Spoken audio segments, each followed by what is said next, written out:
बाबा जी और हजूर महाराज जी की प्यारी सासंग जी, आप सभी को प्रेम भरी राधा स्वामी जी।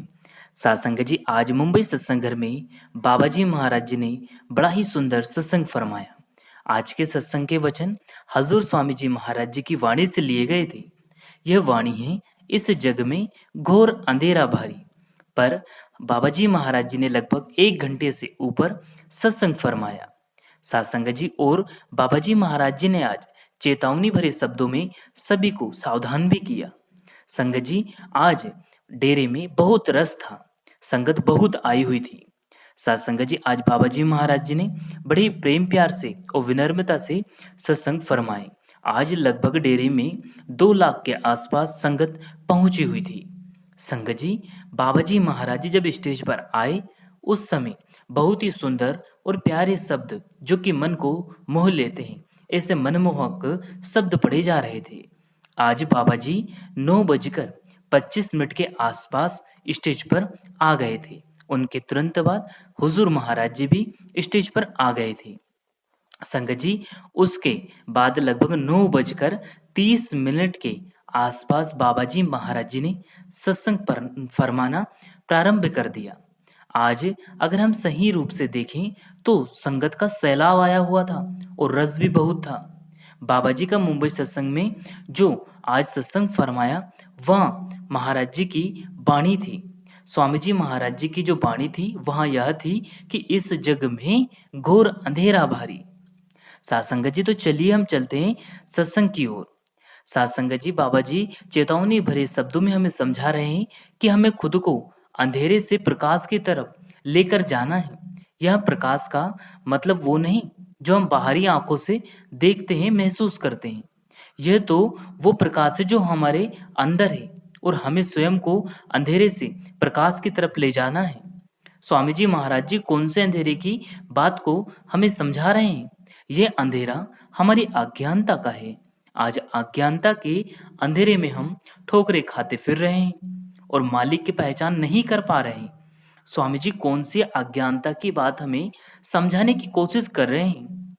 सासंग जी, बाबा जी फरमाते हैं कि ये अज्ञानता हमारी मोह माया की है, हमारे अहंकार की है, हमारे क्रोध की है। आज इंसान एक दूसरे का दुश्मन बना फिर रहा है, अहंकारिक हुआ पड़ा है इंसान।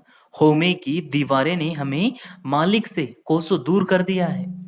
आत्मा भी अंदर है और परमात्मा भी हमारे अंदर है, लेकिन आज अगर हम देखें तो इस अज्ञानता के अंधेरे में हम ठोकरे खा रहे हैं, इधर उधर भटक रहे हैं और जो सच्चा है, जो अच्छा है, उस मालिक की पहचान हम कर नहीं पा रहे हैं। बाबा जी बोले, एको संगत एको गृह बसते, मिल बात न कर दे भाई। वह कहते हैं कि मालिक हमारे अंदर है, लेकिन फिर भी अज्ञानता के कारण हम हमारे अंदर उस मालिक की असल पहचान नहीं कर पा रहे और ना ही उस मालिक से मिल पा रहे हैं। मालिक की पहचान नहीं कर पा रहे हैं। हमारी आत्मा और परमात्मा के बीच होमे की दीवारें खड़ी हो गई है।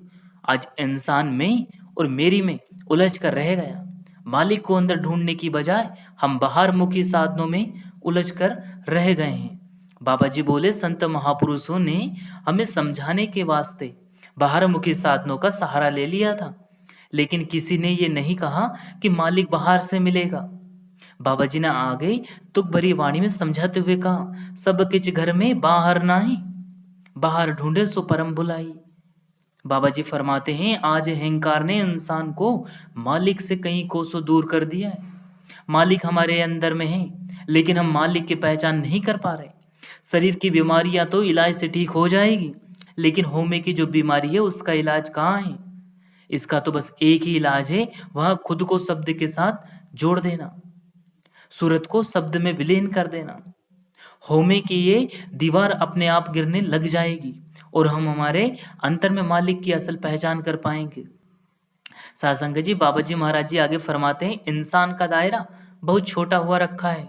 इंसान ने खुद को मैं और मेरी के दायरे में खुद को बांध कर रख लिया और यहीं तक सिमट कर रह गया। अगर मालिक को असल पहचान करनी है तो हमें अपने दायरे को बड़ा करना होगा, हमारे विचार को, हमारे ख्यालों को ऊंचा करना होगा। आगे बाबा जी ने सेवा के ऊपर भी फरमाया। बाबा जी समझाते हैं कि आज हम कह देते हैं हमने तो सेवा कर ली, अब और कुछ करने की हमें ज़रूरत ही नहीं है। बाहरी सेवा से तो सिर्फ माहौल बनता है भाई। असल सेवा अगर कुछ है तो वहाँ है भजन और सिमरन की सेवा। बाबा जी सेवा इसलिए दी जाती है, बाबा जी फरमाते हैं सेवा इसलिए दी जाती है बाहरी, जिससे कि हमारा मन झुकना सीखे, हमारे अंदर का अहंकार खत्म हो सके। लेकिन जो असल सेवा है वह तो भाई भजन सिमरन की सेवा है। बाबा जी फरमाते हैं ए सेवा चाकरी नाम वसे मना आए। आगे बाबा जी ने फरमाया जिस परमात्मा ने हमें इतना कुछ दे रखा है, हमारे पास उसी के लिए समय नहीं है। आज हम सत्संगों में आकर हाँ में सिर को तो हिला देते हैं, लेकिन जब बारी भक्ति करने की आती है, नाम सुमरने की आती है, तो 1 घंटे 2 घंटे भी हम उसको नहीं दे पाते। आगे बाबा जी फरमाते हैं कि जब सत्संगों घरों में हम सत्संग सुनते हैं, वह विचारों में हम हाँ में सिर हिला के बैठ जाते हैं, लेकिन 1 घंटे के बाद किसी से पूछ लो तो किसी को कुछ नहीं पता कि आज कौन सी वाणी ली गई थी और क्या हमें समझाइश दी गई थी। आगे बाबा जी फरमाते हैं कि हम कह देते हैं कि हमें गुरु की क्या जरूरत है, हम खुद ही सब कुछ कर लेंगे। बाबा जी फरमाते हैं हम अपने बच्चे को स्कूल में क्यों भेजते हैं, किताबें तो बाहर से भी मिल जाएगी, फिर भला हमें क्या जरूरत बच्चे को स्कूल पहुंचाने की। बाबा जी फरमाते हैं क्योंकि स्कूल में बच्चों को एक अच्छा माहौल मिल जाता है, जिससे बच्चा आगे बढ़ पाता है। और जिस सफर पर हम चलने की सोच रहे हैं भाई, यहाँ हम बिना गुरु के एक कदम भी नहीं चल पाएंगे। आगे बाबा जी ने फरमाया इस संसार में जितने भी मुल्क है, जितने भी देश है, सब अपने अपने तौर तरीके से अपने इष्ट की भक्ति करने में लगे हुए हैं। पुराने समय में संत महापुरुष ने मालिक को याद करने के लिए अलग अलग लफ्जों का सहारा ले लिया था, लेकिन कभी किसी ने यह नहीं कहा कि मालिक दो है। आगे बाबा जी ने पलटू साहिब की तुक फरमाते हुए कहा पलटू एको एक है, दूजा ना है कोई। जैसे एक बच्चे की हस्ती कायम करने के लिए उसके माता पिता उसके साथ एक लफ्ज को जोड़ देते हैं, और जब उस लफ्ज को याद करते हैं तो उसका संबंध उस बच्चे के साथ होता है। इसी तरह से संतों महापुरुषों ने हमें समझाने के वास्ते मालिक के साथ अलग अलग लफ्जों को जोड़ रखा, जबकि मालिक का कोई नाम है ही नहीं। 10वीं पातशाही ने तो मालिक के लगभग 1200 से लेकर तो 1300 नाम लिख के उसे अंत में अनामी कह दिया। बाबा जी बोले बलिहारी जाऊं जीते तेरे नाम है। बाबा जी ने उदाहरण के साथ बड़े ही सुंदर तरीके से समझाते हुए बच्चे और माँ का उदाहरण दिया। बाबा जी फरमाते हैं कि एक माँ अपने बच्चे को प्यार से अलग अलग नामों से पुकारती है। अब यहाँ देखो, अलग अलग नामों से बच्चे की हस्ती नहीं बदल जाएगी, और माँ का अपने बच्चे के साथ रिश्ता भी नहीं बदलेगा। बाबा जी फरमाते हैं कि इंसान का दायरा बहुत छोटा हुआ रखा है, लेकिन मालिक को लफ्जों के दायरे में नहीं बांध सकते। मालिक से नाम से इसी पूरी सृष्टि की रचना की है। मालिक ने जिस दिन नाम को अपने पास वापस बुला लिया, उस दिन यह प्रलय महाप्रलय आ जाएगी। नाम के बिना यहाँ किसी चीज की कोई हस्ती है ही नहीं। आगे बाबा जी फरमाते हैं आज हमारा मन अपनी असल अवस्थाओं को भूले बैठा है और इधर उधर ठोकरे खा रहा है और भ्रमों में भटक रहा है। आगे बाबा जी ने तुक फरमाते हुए कहा ऐ मन तू ज्योत स्वरूप है, अपना मूल पहचान। आज हमारा मन जिस अवस्था में है, क्या यहाँ इसकी असल अवस्था थी? बाबा जी फरमाते हैं कि जन्मों जन्मों की कर्मों की मेल आज हमारे मन पर चढ़ी हुई है। बाबा जी ने आगे कहा कि जन्म जन्म की इस मन को मेल लागी काला होइशा। आज कोई हमें कह दे कि आपका बर्तन साफ नहीं है, तो हम लगते हैं उस बर्तन को रगड़ने के लिए, ताकि उसकी असल पहचान, उसकी चमक वापिस आ जाए। और हम क्या देखते हैं कि बर्तन को जब रगड़ना शुरू करते हैं तो धीरे धीरे करके उसकी जो चमक है, उसकी असलियत है, एक दिन वापस लौट आती है और वह बर्तन अपनी असल अवस्था में आ जाता है। संगत जी, बाबा जी ने इसी का उदाहरण देते हुए हमें समझाया है कि मन भी अपनी असल अवस्था में आ सकता है, अपनी चमक वापस हासिल कर सकता है। उस अवस्था में पहुंचने के लिए हमें खुद को शब्द के साथ जुड़ना होगा, हर दिन निरंतर सुमरन का अभ्यास करना होगा। सत्संग जी, बाबा जी फरमाते हैं जब हमारी सूरत शब्द की पहचान कर लेगी तो हमारे मन पर चढ़ी जन्मों जन्मों की मेल धीरे धीरे अपने आप साफ होती चली जाएगी। बाबा जी ने इस बात को और अच्छे तरीके से फरमाया। उसके लिए बाबा जी ने उदाहरण दिया कि कपड़ों का हम क्या करते हैं, जब कपड़े पर दाग लग जाते हैं तो हम धोबी को दे देते हैं कि वह साफ कर दे।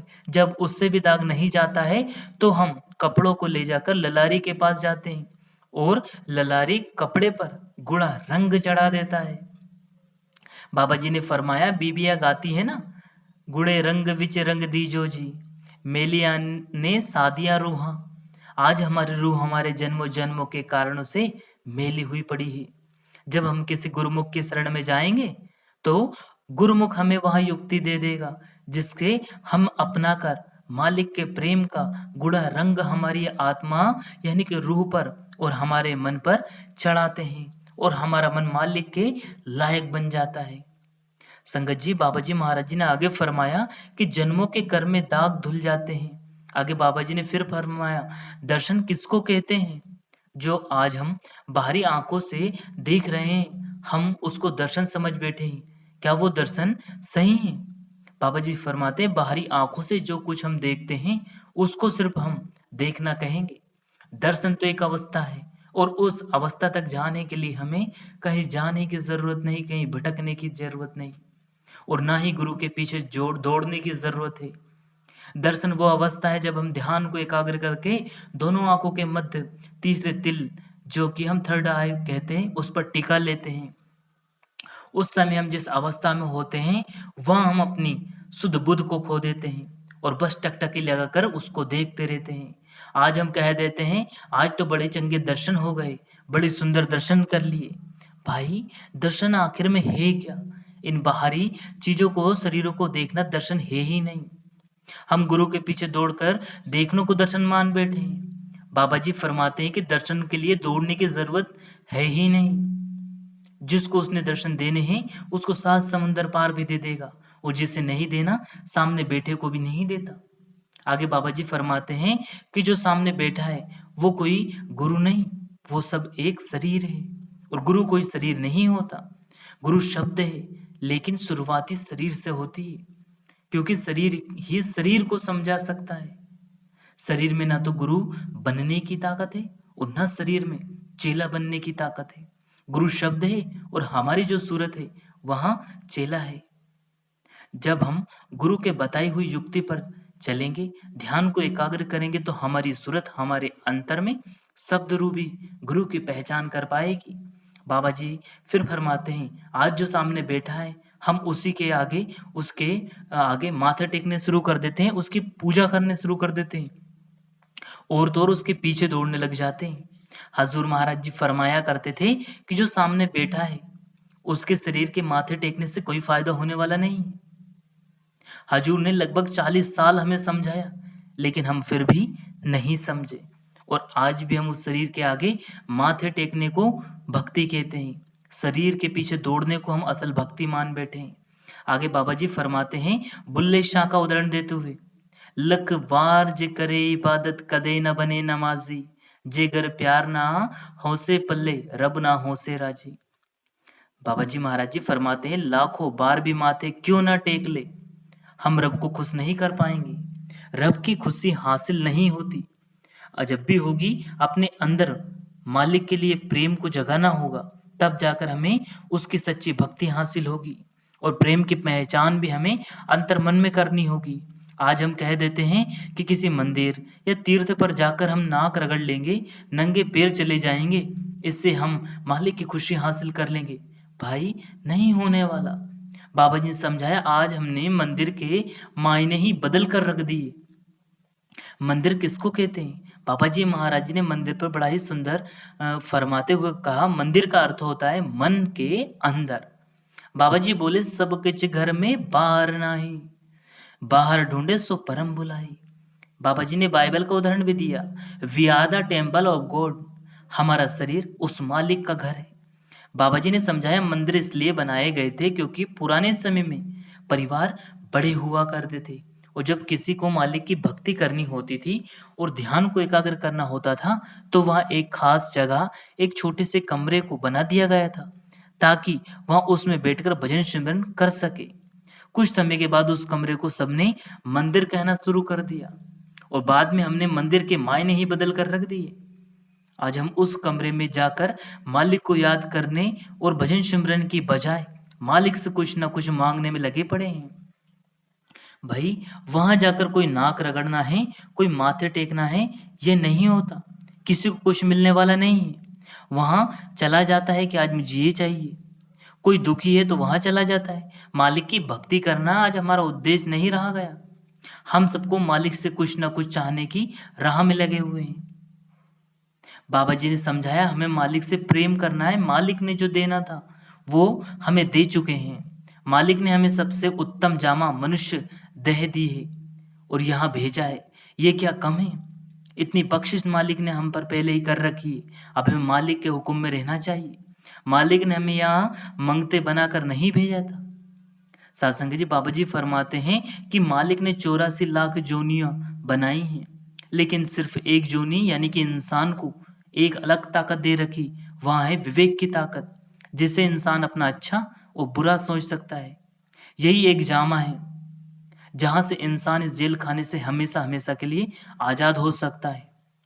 इस जामे को हम बेकार करने में लगे पड़े हैं। जमीनें, जायदाद इकट्ठे, धन दौलत इकट्ठे करने में लगे हुए हैं।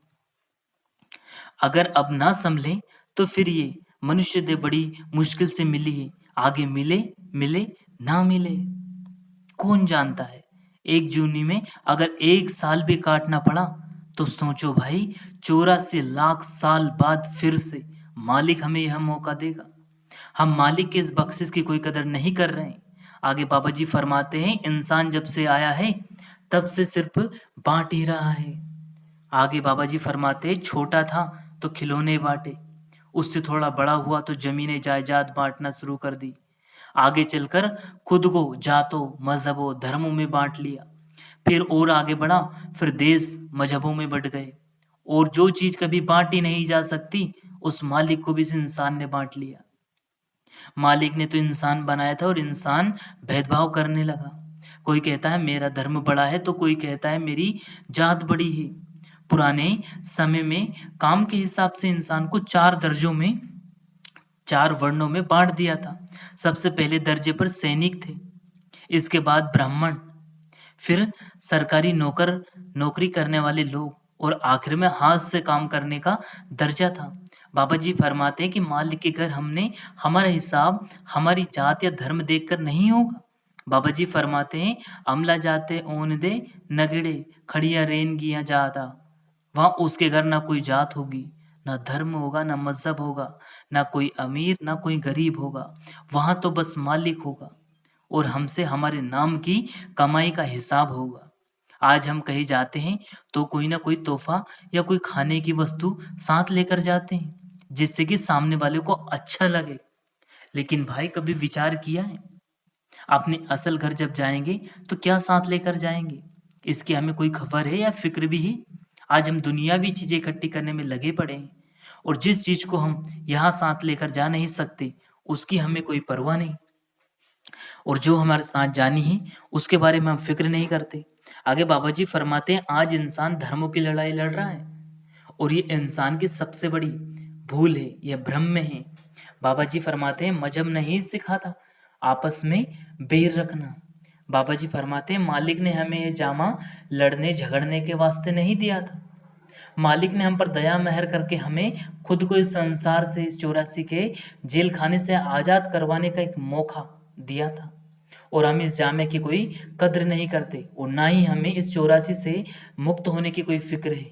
बाबा जी फरमाते हैं कि अगर मेहनत करेंगे तो जरूर कामयाब होंगे, लेकिन अगर हम सोचकर बैठ गए हैं कि किसी बाबे के डेरे में चले जाएंगे, बाबा अपने आप हम पर दया कर देगा और अपने आप पार लगावा कर देगा, तो ये भाई हमारी सबसे बड़ी भूल है।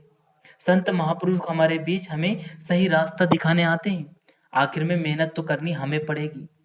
सासंग जी, बाबा जी महाराज जी ने अंत में बहुत ही सुंदर लफ्ज फरमाते हुए कहा, हमें भजन सिमरन करके खुद को उस मालिक के लायक बनाना है। वह हमारी पहचान हमारी नाम की कमाई से होगी, हमारे भजन बंदगी की भक्ति से होगी। बाबा जी बोले, नानक के घर केवल नाम। बाबा जी फरमाते, मालिक के हुक्म में रहकर भजन सिमरन करना। मालिक का हुक्म क्या है? एको नाम हुकुम है नानक, सदगुरु दिया बुझाए जियो। मालिक के हुक्म में रहेंगे तो मालिक हमारी संभाल जरूर करेगा और हमारे मन पर जो जन्मों जन्मों की मेल चढ़ी है इसे वह साफ कर देगा। साथ संगत जी, ये मेन मन जो है ये चलाया मान है और ना जाने कितने जन्मों से हमारे ऊपर मन की यह कर्म चढ़ाए जा रहा है। इसलिए हमें चाहिए कि अगर हम इस 84 के जेल खाने से मुक्त हो सकते हैं तो वह केवल भजन और सिमरन के द्वारा। तो हम सभी को चाहिए कि बाबा जी महाराज जी ने आज जो चेतावनी भरे शब्द हमारे लिए वहां पर फरमाए हैं उनको अमल में लाएं और आज इससे हम भजन बंदगी में इस तरह से लग जाएं जिस तरह से मेहनत और लगन के बाद हमें जो परिणाम की ज़रूरत होती है वो हमें मिल जाता है। आज इससे हम भजन सिमरन करेंगे, गुरु के हुक्म में रहेंगे और उनके बहाने में रहकर भजन सिमरन की सेवा को पूरा समय देंगे तो हम मालिक भी जरूर बख्शिश करेगा। तो साथ संगत जी, ये मुंबई सत्संग के जो बाबा जी महाराज जी ने सत्संग फरमाए थे उनके चुनिंदा वचन थे। आप जी को यह वीडियो कैसा लगा? अगर वीडियो पसंद आया हो तो लाइक करें, शेयर करें, कमेंट बॉक्स में राधा स्वामी लिखकर हमारे यूट्यूब चैनल को जरूर सब्सक्राइब कर लो, बेल आइकन को ऑल पे प्रेस कर दे और कमेंट बॉक्स में राधा स्वामी लिखना बिल्कुल ना भूले। फिर मिलते हैं आपसे किसी और वीडियो में, तब तक आप जी को प्रेम भरी राधा स्वामी जी। शुक्रिया, टेक केयर, धन्यवाद।